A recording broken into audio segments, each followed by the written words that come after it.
Depois de trabalhar todas essas 6 fases que vimos até agora, a gente vai para a 7ª fase, que é um fechamento de todo esse trabalho. Então agora a gente vai garantir ou buscar garantir a estabilidade, ou nós vamos trabalhar para que cada vez as coisas sejam mais estáveis, ou que eu tenha menos perturbação no meu sistema. E para isso nós vamos buscar redução de variações, variabilidade, trabalhar com volumes constantes, sem problemas da qualidade e sem paradas de produção. E aí como é que a gente vai fazer isso? A própria história dos volumes constantes. Mas o volume, a demanda não depende de mim, depende do meu cliente. Mas nós já vimos que se tivermos preparado a nossa produção para ter flexibilidade suficiente para produzir pequenos lotes ou lotes cada vez menores, logicamente com baixos custos e sem desperdícios, nós não sentimos essas mudanças de volumes. Então, para nós, o volume fica praticamente constante. Aquela história que se eu conseguisse fazer uma peça de cada vez, um produto de cada vez, conforme meu cliente pede, e se eu tivesse agilidade para isso, a coisa seria muito melhor. Então, nós vamos buscar esse tipo de situação, ou chegar, logicamente, o mais próximo disso tudo.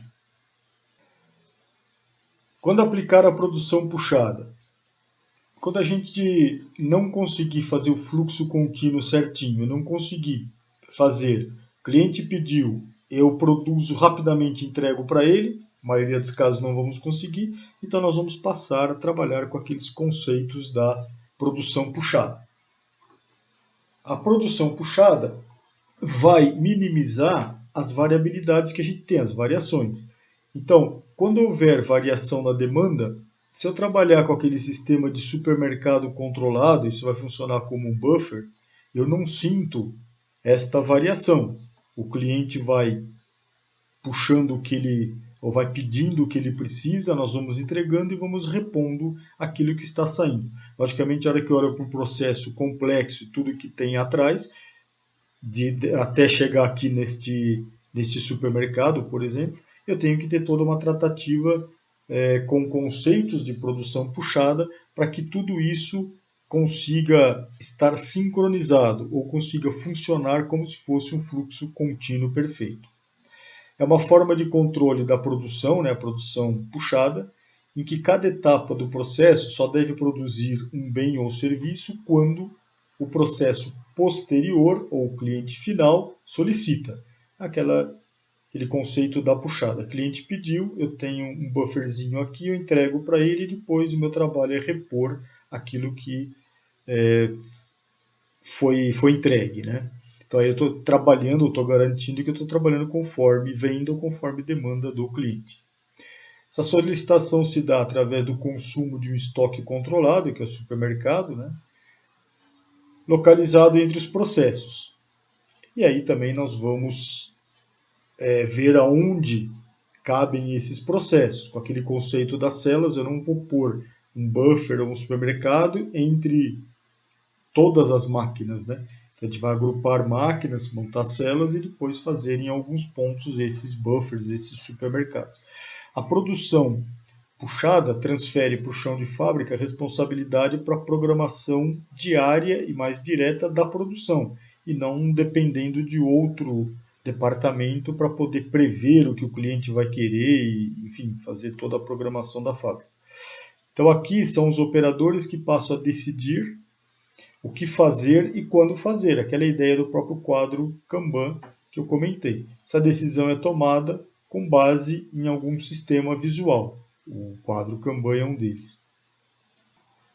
Quando o tempo de resposta, o lead time, for muito longo, eu tenho que ter todo esse arranjo de supermercados, produção puxada para atender o cliente.